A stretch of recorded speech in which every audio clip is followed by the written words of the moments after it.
Eu morri 3 vezes naquela noite, e nas 3 vezes eles me trouxeram de volta. Não foram os médicos, foram entidades que eu mesmo havia invocado anos antes. Elas tinham planos para mim, planos que envolviam sangue, poder e uma aliança que eu não sabia que havia selado com minha própria alma. Meu nome não importa. O que importa é que eu estive onde você nunca gostaria de estar. Eu vi o lado oculto da realidade, aquele que a maioria das pessoas ignora, nega ou simplesmente não consegue enxergar. Eu pratiquei rituais em cemitérios à meia-noite, invoquei entidades que sussurravam segredos sobre o futuro, recebi dinheiro, influência e respeito no submundo espiritual. Mas tudo tinha um preço, e esse preço estava prestes a ser cobrado de uma forma que eu jamais imaginei. Tudo começou a desmoronar quando uma mulher simples começou a orar por mim. Eu nem a conhecia direito, mas suas orações perfuravam dimensões. Elas chegavam até o lugar onde eu realizava meus rituais. E toda vez que ela orava, algo acontecia. As entidades que me serviam começaram a ficar nervosas, irritadas, violentas. Elas me diziam que alguém estava interferindo, que alguém estava invocando um nome que elas não podiam suportar ouvir. E então veio a noite da virada. A noite em que eu seria consagrado ao posto mais alto da hierarquia oculta. Seria minha coroação nas trevas. Mas no meio do ritual, algo deu terrivelmente errado. Ou terrivelmente certo, dependendo de como você enxerga. Eu vi uma luz que não deveria existir naquele lugar. Ouvi uma voz que fez todas as entidades fugirem em desespero. E pela primeira vez na minha vida, senti medo real. Não medo do desconhecido, mas medo de ter escolhido o lado errado da eternidade. O que vou te contar deste vídeo não é fantasia. Não é exagero. É o relato cru de alguém que esteve nas profundezas do ocultismo e foi arrancado de lá por uma força que as trevas não conseguem vencer. Se você acha que o mundo espiritual não é real, prepare-se. Se você acha que suas orações não têm poder, você está prestes a descobrir o quanto estava enganado. Escreva agora nos comentários: eu creio no poder da oração, porque onde estou hoje é prova viva de que alguém acreditou nisso por mim. Deixa eu te contar quem eu era antes de tudo isso acontecer. Eu não nasci nas trevas. Ninguém nasce. A gente é levado, seduzido, enganado com promessas de poder, conhecimento e controle sobre a própria vida.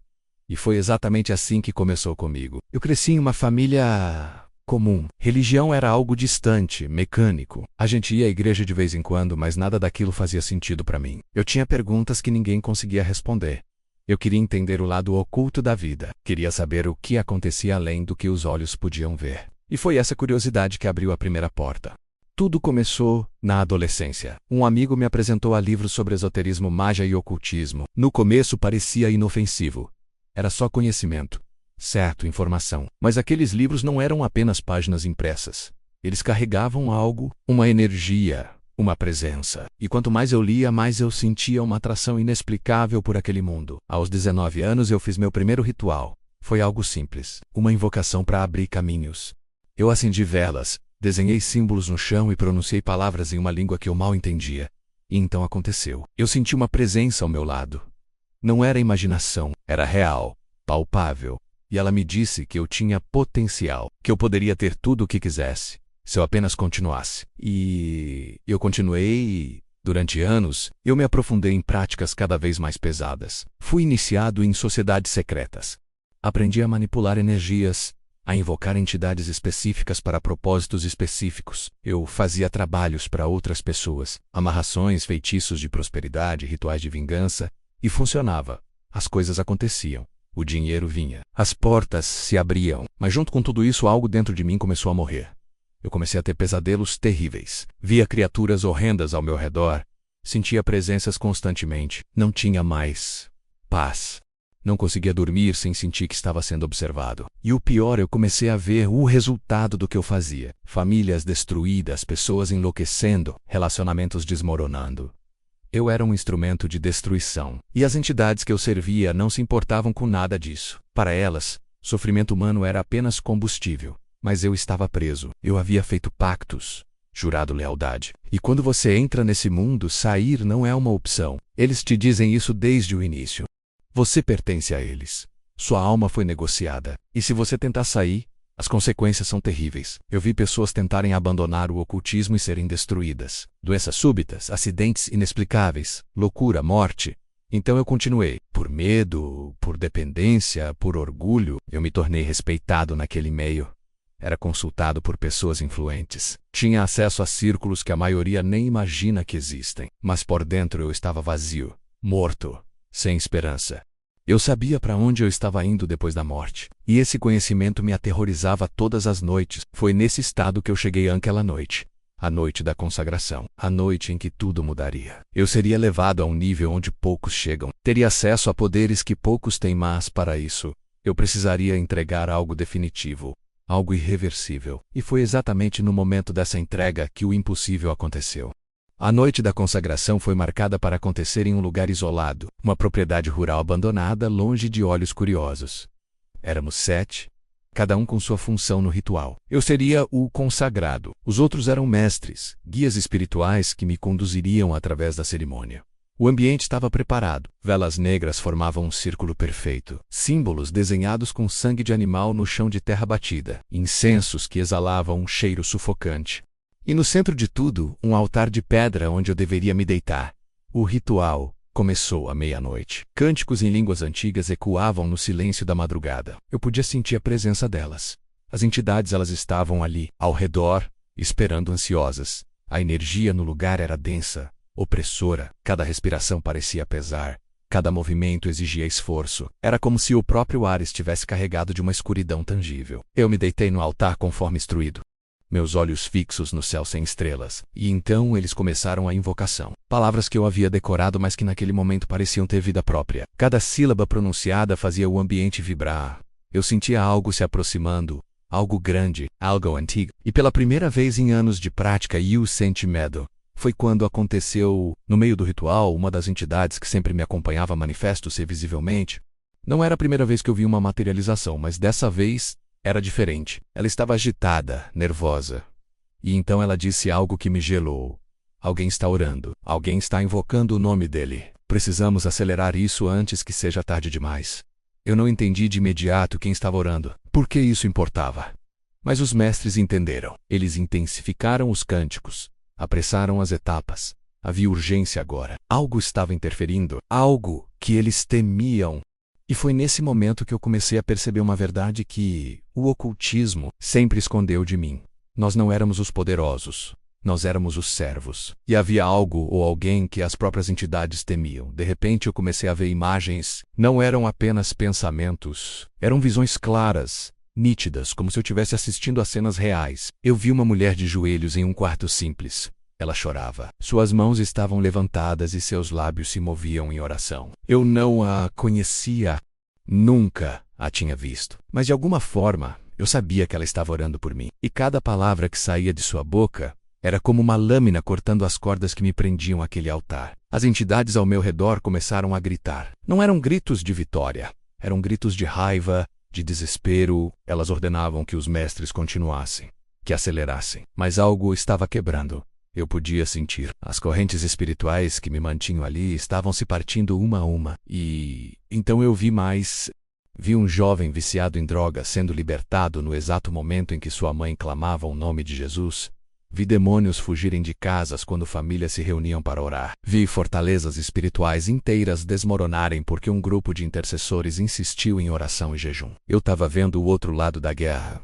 O lado que o ocultismo jamais revela. O lado onde as trevas perdem. Foi quando uma luz surgiu. Não era uma luz comum. Era uma luz que perfurava a escuridão daquele lugar como uma lâmina incandescente. Os mestres recuaram, as entidades fugiram gritando, e eu, paralisado naquele altar, vi algo que mudaria minha eternidade. Vi uma figura, um homem, suas mãos estendidas em minha direção, e em suas mãos marcas de pregos, marcas de sangue. Naquele momento, tudo o que eu havia aprendido sobre poder desmoronou. Tudo o que eu acreditava sobre controle espiritual se revelou uma mentira. Porque diante daquela presença, não havia poder nas trevas, não havia força no ocultismo, havia apenas medo paver absoluto. E eu entendi algo que me partiu completamente. Eu havia passado anos servindo ao lado perdedor da guerra. A voz que eu ouvi naquele momento não era ameaçadora, não era violenta, era firme, mas cheia de compaixão. E ela disse apenas uma frase: você não precisa mais pertencer a eles. Eu já paguei o preço pela sua liberdade. E então, tudo escureceu. Eu desmaiei, ou eu morri. Eu não sei ao certo, mas quando acordei eu não estava mais no mesmo lugar, eu estava em outra dimensão. Um lugar onde o tempo não existe, onde não há como fingir, mentir ou esconder quem você realmente é. E foi lá que eu vi o destino de quem rejeita a luz. Escreva nos comentários agora: Senhor, abre meus olhos espirituais, porque tem uma guerra acontecendo ao seu redor que você nem imagina. E suas orações são armas poderosas nessa batalha. Quando acordei, eu não estava mais no ritual. Eu não estava mais em meu corpo. Eu estava em um lugar que não consigo descrever com palavras humanas, mas vou tentar. Era como estar suspenso em uma escuridão absoluta, mas ao mesmo tempo consegui enxergar tudo. Não havia chão, não havia teto. Apenas uma vastidão sombria que se estendia infinitamente em todas as direções. E o silêncio. Um silêncio pesado, sufocante que gritava desespero. Então o silêncio foi quebrado, gritos milhões, talvez milhões de gritos. Vinham de baixo. Eu olhei e vi algo que me fez querer morrer de terror naquele mesmo instante. Vi o inferno. Não como as pinturas mostram, não como os filmes retratam. Era pior, infinitamente pior. Era um lugar de tormento consciente, eterno, sem pausa, sem alívio, sem esperança. Eu vi pessoas que eu conhecia, pessoas que haviam morrido enquanto eu ainda estava vivo. Um homem que tinha sido famoso, um cantor que multidões idolatravam, estava ali. Acorrentado, queimando, mas sem ser consumido. Gritando, mas sem ser ouvido. E o pior, ele estava completamente consciente. Ele lembrava de cada escolha que fez, cada vez que zombou de Deus, cada vez que rejeitou a salvação, e agora não havia mais volta. Eu vi jovens, muito jovens, adolescentes que morreram em festas, em acidentes, em overdoses. Eles estavam desesperados. Clamavam por misericórdia, mas não havia mais misericórdia disponível. O tempo da misericórdia havia acabado. Agora era apenas justiça, eterna, irreversível, definitiva. E cada um deles sabia exatamente por que estava ali. Mas o que mais me destruiu foi ver pessoas que tiveram chances. Pessoas que ouviram o Evangelho, pessoas por quem alguém orou, chorou, intercedeu, mas que escolheram a rebeldia, que preferiram o pecado, que acharam que teriam mais tempo. E agora estavam ali, conscientes de que aquela era sua escolha, e que ela era para sempre.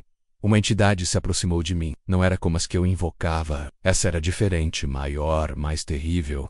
E ela falou: bem-vindo ao seu destino. Você nos serviu bem. Agora vai servir eternamente, não como mestre, mas como escravo, para sempre. E então ela riu, uma risada que ecoou como trovão naquela dimensão, uma risada de vitória, de escárnio, de prazer pelo sofrimento. Foi quando eu entendi a verdade completa. Tudo tinha sido uma armadilha. O poder que eu tinha, emprestado, o conhecimento que eu possuía, veneno disfarçado de sabedoria. O respeito que eu recebia, escravidão mascarada de autoridade. Eu havia sido enganado desde o primeiro ritual, e agora, o preço seria cobrado. E o preço era minha alma, para sempre. Eu tentei gritar, mas não consegui. Tentei me mover, mas estava paralisado. O terror que tomou conta de mim naquele momento não tem comparação, porque eu sabia que aquilo não era um pesadelo do qual eu acordaria. Era real, eterno, sem saída, sem apelação, sem fim. Mas então, algo aconteceu. A mesma luz que havia aparecido no ritual surgiu novamente. E dessa vez, ela era ainda mais intensa. Ela cortou aquela escuridão como um raio. E todas as entidades, incluindo aquela que havia reivindicado minha alma, fugiram gritando. Elas não conseguiam suportar aquela presença. Elas não tinham poder diante dela. E eu vi Jesus, não como as imagens religiosas mostram, mas em sua glória real. Seus olhos eram como fogo, sua voz como o som de muitas águas. E seu rosto brilhava como o sol em sua força máxima. Eu não conseguia olhar diretamente para ele, mas ao mesmo tempo não conseguia desviar o olhar. Ele estendeu a mão em minha direção e disse: eu ouvi as orações que foram feitas por você. Eu vi as lágrimas derramadas. E eu vim te buscar. Mas você precisa escolher. Agora. Porque esse é o último momento de escolha que você terá. Lágrimas desceram do meu rosto. Lágrimas de arrependimento, de vergonha, de desespero. Eu havia desperdiçado anos da minha vida servindo às trevas.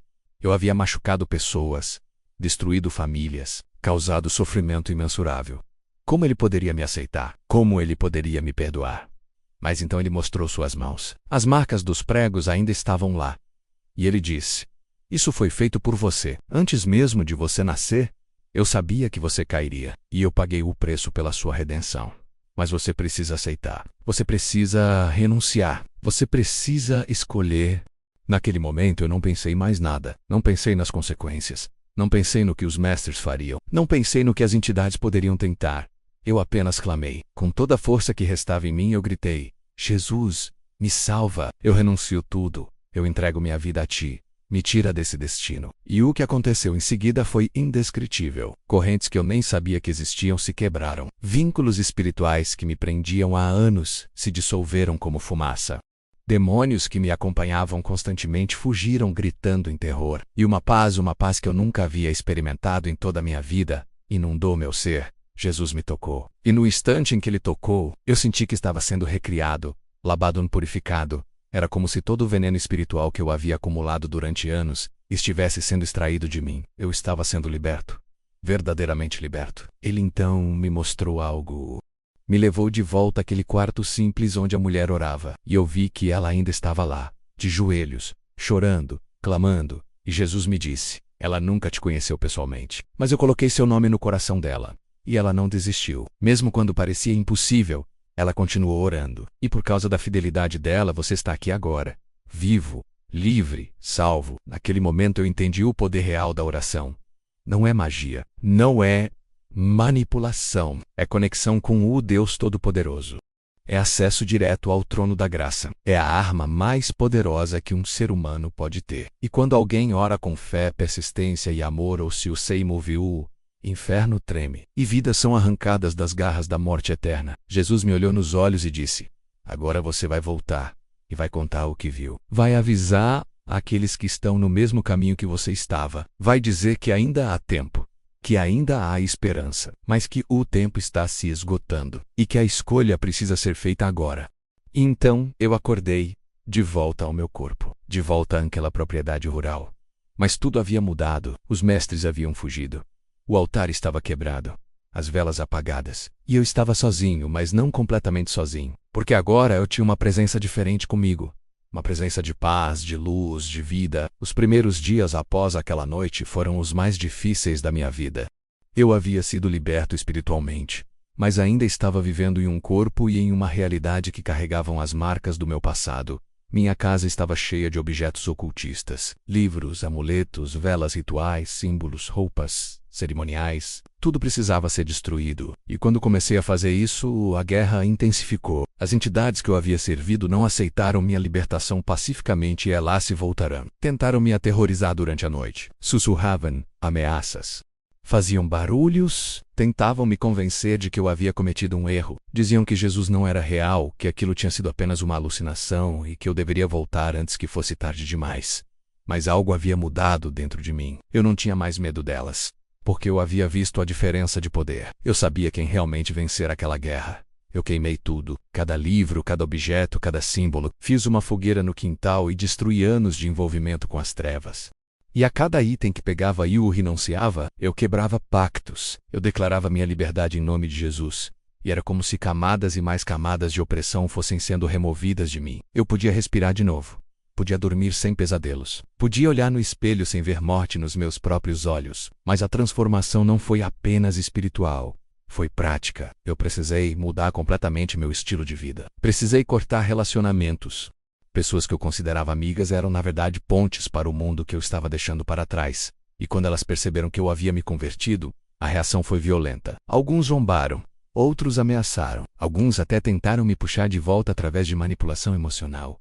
Mas eu não podia voltar. Eu havia visto demais. Sabia demais. E não havia nada naquele mundo antigo que valesse a pena mais do que a salvação que eu havia recebido. Eu procurei uma igreja simples, de bairro, onde as pessoas realmente acreditavam no poder de Deus. E foi lá que eu conheci a mulher que havia orado por mim. Quando o pastor me apresentou a ela, eu desabei em lágrimas. Eu disse a ela que eu a tinha visto, que Jesus me mostrou suas orações. E ela chorou comigo. Ela me disse que Deus havia colocado meu nome no coração dela durante uma vigília de oração, e que desde aquele dia, ela não conseguiu parar de interceder por mim. Ela nem sabia quem eu era, mas orou como se eu fosse seu próprio filho. Essa mulher se tornou como uma mãe espiritual para mim. Ela me ensinou a orar, me ensinou a ler a Bíblia, me mostrou que a vida cristã não é sobre rituais religiosos, mas sobre um relacionamento real com Deus. E pela primeira vez na minha vida eu entendi o que era amor verdadeiro. Não o amor interesseiro das trevas, mas o amor incondicional de Deus. Eu comecei a estudar a palavra, e quanto mais eu lia, mais eu entendia como havia sido enganado. Tudo o que o ocultismo prometia Era uma versão distorcida e pervertida do que Deus oferece gratuitamente. Poder, Deus dá autoridade verdadeira, conhecimento. Deus revela sabedoria, prosperidade. Deus abençoa sem cobrar sua alma como pagamento. Eu tinha buscado nos lugares errados aquilo que só poderia ser encontrado em Deus. A transformação foi tão profunda que as pessoas ao meu redor notaram. Minha aparência mudou. Eu tinha um olhar de morte antes, e agora havia vida nos meus olhos. Minha forma de falar mudou. Eu não xingava mais. Não falava mais palavras de maldição. Agora eu falava palavras de vida, de esperança, de fé. Até meu semblante físico mudou. Era como se anos de envelhecimento prematuro tivessem sido revertidos. Mas o mais impressionante foi quando eu comecei a ver os resultados práticos da minha nova vida. Eu consegui um emprego honesto. Deus abriu portas que estavam fechadas. Eu comecei a reconstruir relacionamentos com minha família, que havia se afastado de mim durante os anos de ocultismo. Minha mãe, que havia chorado tantas vezes por minha causa, agora chorava de alegria ao me ver transformado. E eu percebi que a verdadeira prosperidade não está em dinheiro conseguido através de feitiços, mas na paz de ter uma consciência limpa diante de Deus. Eu também comecei a ter sonhos e visões, mas agora eram diferentes. Não eram mais manifestações demoníacas, eram revelações de Deus. Ele me mostrava pessoas que precisavam de oração, me alertava sobre armadilhas espirituais, me ensinava verdades profundas da sua palavra, e eu aprendi a discernir a diferença entre a voz de Deus e as imitações das trevas. Houve momentos de teste. Pessoas do meu passado me procuravam pedindo que eu voltasse. Ofereciam dinheiro, poder, prestígio. Mas eu me lembrava daquela visão do inferno, eu me lembrava dos gritos, do desespero, da eternidade sem esperança. E nenhuma oferta terrena valia a pena trocar pela salvação eterna. E então eu comecei a fazer o que Jesus me pediu. Comecei a contar meu testemunho. Primeiro na igreja, depois em outras igrejas, depois em encontros de jovens, e cada vez que eu contava, pessoas eram impactadas. Jovens que estavam começando a se envolver com o ocultismo desistiam. Pais que tinham filhos perdidos voltavam a ter esperança. E muitos mesmo se converteram ao ouvir o que Deus fez na minha vida. Hoje, olhando para trás, eu vejo claramente a diferença. Antes, eu tinha poder temporário, mas estava morto por dentro. Agora eu tenho paz verdadeira e estou vivo de verdade. Antes, eu controlava situações através de manipulação espiritual, mas era escravo das entidades que invocava. Agora, eu tenho liberdade real em Cristo. Antes, eu tinha medo da morte e do que viria depois. Agora, eu tenho certeza da vida eterna. E se você está assistindo isso agora e está envolvido com qualquer tipo de ocultismo, eu quero te dizer algo: saia enquanto há tempo. Não importa quão profundo você está. Não importa que pactos você fez. Não importa o que te disseram sobre não ter volta. Jesus pode te libertar. Ele libertou a mim, que estava no fundo do poço espiritual. Ele pode libertar você também. Mas você precisa querer. Você precisa escolher. E você precisa escolher agora.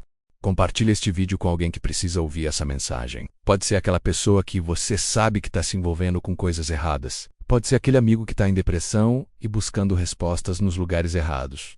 Compartilhe, porque você pode ser um instrumento que Deus vai usar para salvar uma vida da condenação eterna. Depois de tudo que eu vivi, aprendi lições sobre o mundo espiritual que eu preciso compartilhar com você. São verdades que eu descobri do lado errado da batalha e que agora, do lado certo, fazem todo sentido. Se você quer ter uma vida espiritual vitoriosa, precisa entender essas coisas. Primeira verdade: a oração não é um ritual religioso. É uma arma de guerra espiritual. Quando eu estava nas trevas, a coisa que mais nos incomodava eram as orações. Não as orações mecânicas, decoradas, repetidas sem fé. Essas não faziam diferença alguma. O que nos aterrorizava eram as orações fervorosas, cheias de fé, persistentes. Quando alguém orava assim, invocando o nome de Jesus com autoridade, nós tínhamos que recuar. Não era opcional. Era uma lei espiritual. O nome de Jesus tem poder absoluto sobre as trevas. Eu vi isso acontecer inúmeras vezes. Havia um jovem que estávamos atormentando há meses. Depressão, pensamentos suicidas, vícios. Ele estava completamente dominado. Mas a mãe dele orava todos os dias. Às vezes, por horas. E cada vez que ela orava, nós éramos forçados a afrouxar o controle. Até que um dia ela jejuou e orou por 3 dias seguidos. E nós simplesmente não conseguimos mais permanecer. Ele foi liberto e se converteu. Hoje ele é um pastor, tudo por causa da oração persistente de uma mãe que não desistiu. Então aprenda isso, suas orações têm poder. Não desista. Não importa quanto tempo demore. Não importa se você não está vendo resultados imediatos. Continue orando. Continue clamando. Continue invocando o nome de Jesus. porque no mundo espiritual, suas orações estão causando estragos nas fortalezas das trevas. Segunda verdade, você precisa ter uma vida de santidade. Quando eu estava no ocultismo, nós estudávamos as pessoas antes de atacá-las. E sabe qual era a brecha mais comum que encontrávamos? Pecado não confessado. Pecatuesque, pessoas que iam à igreja no domingo, mas viviam na mentira, na imoralidade, na desonestidade durante a semana. Essas eram alvos fáceis, porque o pecado abre portas espirituais. E quando há uma porta aberta, nós tínhamos acesso legal para entrar. Eu me lembro de um caso específico. Um líder religioso muito conhecido. Ele pregava, fazia conferências, era respeitado, mas em segredo ele mantinha um relacionamento extraconjugal. E aquele pecado era a brecha que nós usávamos para destruí-lo. Plantávamos pensamentos, intensificávamos desejos errados, criávamos situações de tentação, e ele caiu, publicamente. Sua família foi destruída. Seu ministério acabou. Tudo porque ele não levou a santidade a sério. Então entenda. Não brinque com o pecado. Não subestime o poder destrutivo de uma vida dupla. Confesse seus pecados. Abandone aquilo que você sabe que está errado. Viva na luz. Porque a santidade não é legalismo religioso. É proteção espiritual. Terceira verdade. Você precisa conhecer a palavra de Deus. Quando eu estava nas trevas, nós tínhamos estratégias específicas para cada tipo de pessoa. Mas havia um tipo de pessoa que nós simplesmente evitávamos, aqueles que conheciam profundamente a Bíblia. Não estou falando de quem decora versículos para impressionar outros. Estou falando de quem vive a palavra, quem medita nela, quem aplica seus princípios na vida diária. A palavra de Deus é uma espada espiritual. E quando alguém sabe usar essa espada, nós não tínhamos chance. Jesus venceu o diabo no deserto usando a palavra. Ele não fez ritual, não invocou anjos. Simplesmente disse: "Está escrito." E o diabo teve que recuar. É a mesma estratégia que você precisa usar. Então pare de ser um crente superficial. Pare de depender apenas do que o pastor fala no púlpito. Estude a Bíblia por conta própria. Decore versículos. Medite neles. E quando o ataque vier, e ele vai vir, você terá uma arma poderosa para se defender. Quarta verdade. Tenha cuidado com portas de entrada. Muitas pessoas se envolvem com o ocultismo sem nem perceber. Começam com coisas que parecem inofensivas. Horóscopos, simpatias, amarrações disfarçadas de orações, filmes e séries que glorificam bruxaria, músicas com mensagens subliminares, tudo isso são portas de entrada. E uma vez que a porta está aberta, é difícil fechar. Eu entrei no ocultismo através de livros que pareciam apenas filosofia. Não tinha nada de apenas. Aqueles livros carregavam influências espirituais. E quanto mais eu lia, mais eu era sugado.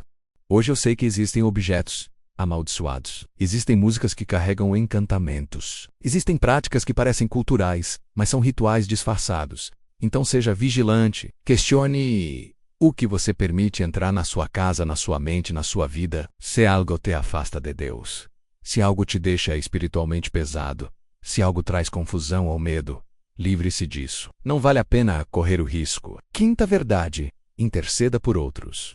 Lembra da mulher que orou por mim? Ela nunca me conheceu pessoalmente, mas suas orações me salvaram. Você pode ser essa pessoa na vida de alguém. Deus pode colocar um nome no seu coração, um amigo, um parente, um colega de trabalho. E quando isso acontecer, não ignore. Ore, interceda, jejue se necessário, porque pode ser que aquela pessoa esteja exatamente onde eu estava, à beira do abismo eterno. E suas orações podem ser a diferença entre salvação e perdição. Eu conheço histórias incríveis de pessoas que foram salvas porque alguém orou.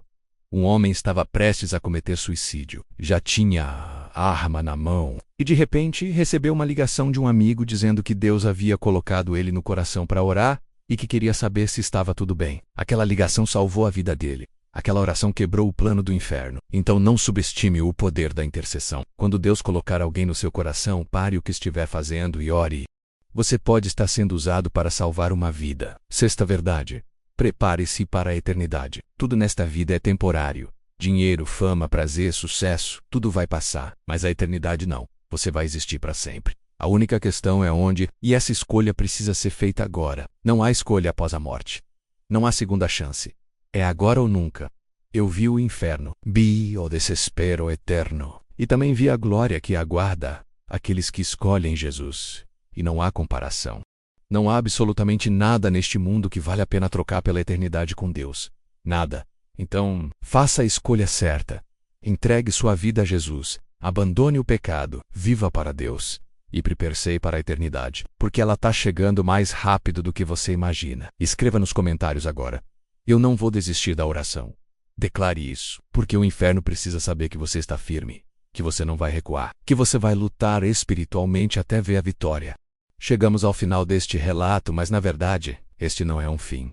É um começo, um convite, uma oportunidade que está diante de você, neste exato momento. Tudo o que eu contei aqui não foi para te assustar. Foi para te alertar, foi para te mostrar que existe uma guerra acontecendo. Uma guerra pela sua alma, e você precisa escolher de que lado vai ficar. Eu passei anos do lado errado. Achei que tinha poder, mas era apenas ilusão. Achei que tinha conhecimento, mas era apenas engano. Achei que tinha controle, mas era apenas escravidão disfarçada. E se não fosse pela oração daquela mulher, se não fosse pela misericórdia de Jesus, eu estaria perdido para sempre. Hoje no inferno, consciente do meu erro, mas sem chance de mudar. Mas você ainda tem chance. Ainda há tempo. Ainda é possível escolher a luz. Jesus ainda está estendendo a mão. Ainda está chamando. Ainda está esperando. Mas esse tempo não é eterno. Um dia vai acabar. Pode ser a road. Pode ser amanhã. Pode ser daqui a 50 anos. Mas quando acabar, não haverá mais oportunidade. Eu quero te fazer algumas perguntas. Responda com honestidade no seu coração. Se você morresse agora, neste exato momento, para onde você iria? Você tem certeza da sua salvação? Você tem paz com Deus? Ou existe aquele medo, aquela dúvida, aquela sensação de que algo não está certo? Se você sente que algo está errado e porque o Espírito Santo está te incomodando, está te convencendo do pecado, está te mostrando que você precisa de Jesus. E esse incômodo é uma bênção. Porque significa que ainda há tempo, ainda é possível se arrepender e ser salvo. Talvez você esteja envolvido com ocultismo, talvez você consulte tarot, horóscopos, faça simpatias, participe de rituais. Talvez você ache que isso é inofensivo, mas eu estou aqui para te dizer, não é. Cada uma dessas práticas abre portas espirituais. E do outro lado dessas portas, não estão espíritos iluminados ou energias positivas. Estão demônios, entidades que querem te destruir e te levar para o inferno. Renuncie a tudo isso hoje. Quebre esses vínculos, peça perdão a Deus e entregue sua vida a Jesus. Ele pode te libertar completamente. Eu sou prova viva disso. Se Ele libertou a mim, que estava nas profundezas do ocultismo, Ele pode libertar qualquer pessoa. Talvez você não esteja envolvido com ocultismo, mas está vivendo em pecado. Talvez seja imoralidade sexual, mentira, vícios, ódio, amargura. Qualquer que seja o pecado, ele está te separando de Deus. E se você morrer nesse estado, o destino é o mesmo que eu vi naquela visão. Tormento eterno, separação eterna de Deus, desespero sem fim. Mas você pode mudar isso agora. Confesse seus pecados, abandone-os, peça a Jesus para te dar forças para viver uma vida santa, e Ele vai te dar, porque Ele não apenas perdoa, Ele transforma, Ele te dá um novo coração, novos desejos, uma nova vida. E para você que já é cristão, eu quero te desafiar. Não seja morno. Não seja um crente de aparência. Viva de verdade para Deus. Ore de verdade. Leia a Bíblia de verdade. Interceda por outros de verdade. Porque tem gente ao seu redor que está perdida. Gente que está caminhando para o inferno. E suas orações podem fazer a diferença. Lembra da mulher que orou por mim? Ela poderia ter ignorado aquele impulso de Deus. Poderia ter achado que não fazia sentido orar por alguém que nem conhecia. Mas ela obedeceu. E por causa da obediência dela, eu estou aqui hoje salvo, transformado, servindo a Deus. Você pode ser essa pessoa na vida de alguém. Não ignore os impulsos do Espírito Santo. Quando Deus colocar alguém no seu coração, ore, persista, não desista. Porque pode ser que aquela pessoa esteja a um passo do inferno e suas orações sejam a única corda que pode puxá-la de volta. Quero terminar com um último alerta. O tempo está se esgotando, não apenas para você individualmente, mas para o mundo. Os sinais estão em todo lugar. Guerras, rumores de guerras, terremotos, pestilências, imoralidade desenfreada, rejeição da verdade. Tudo isso são sinais de que o fim está próximo. Jesus está voltando. E quando Ele voltar, não haverá mais tempo para arrependimento. A porta da arca está aberta agora. Mas um dia ela vai se fechar. E quem ficar de fora vai enfrentar o julgamento. Não deixe isso acontecer com você. Não deixe que o orgulho, a rebeldia ou a procrastinação te impeçam de tomar a decisão mais importante da sua vida. Se você quer aceitar Jesus hoje, faça uma oração simples comigo agora. Não precisa ser em voz alta, pode ser no seu coração. Mas faça com sinceridade: Senhor Jesus, eu reconheço que sou pecador. Eu reconheço que preciso de Ti. Eu renuncio todo envolvimento com as trevas. Eu renuncio todo pecado. E eu te peço, entra na minha vida. perdoa meus pecados, transforma meu coração e me dá a certeza da vida eterna. Eu te aceito como meu único e suficiente Salvador. Amém. Se você fez essa oração com sinceridade, você acabou de nascer de novo. Você agora é uma nova criatura. O velho se foi, tudo se fez novo, e sua eternidade está garantida com Deus. Procure uma igreja que prega a verdade da Bíblia. C&A batizado, comece a estudar a palavra e viva para Jesus. Agora eu preciso que você faça 3 coisas. Primeira, escreva nos comentários: o inferno treme quando eu oro. Declare isso publicamente, porque quando você declara sua fé, o céu se alegra e o inferno recua. Segunda, compartilhe este vídeo com alguém. Pode ser aquela pessoa que você sabe que está perdida, aquela pessoa que está envolvida com coisas erradas, aquela pessoa que está sem esperança. Compartilhe, porque você pode ser o instrumento que Deus vai usar para salvar a vida eterna dessa pessoa. Terceira, se inscreva no canal e deixe o like, porque vamos continuar trazendo revelações, testemunhos e ensinamentos que vão fortalecer sua vida espiritual. Não perca os próximos vídeos. Lembre-se, você não está sozinho nessa batalha. Deus está com você, os anjos estão ao seu lado, e há uma multidão de intercessores orando por você. Mantenha-se firme. Notice, e veremos uns aos outros na eternidade, onde não haverá mais dor, sofrimento ou trevas. Apenas glória eterna com Jesus. Que Deus te abençoe. Que Ele te proteja e que Ele use sua vida para impactar muitos outros. Até o próximo vídeo. E lembre-se, o melhor ainda está por vir.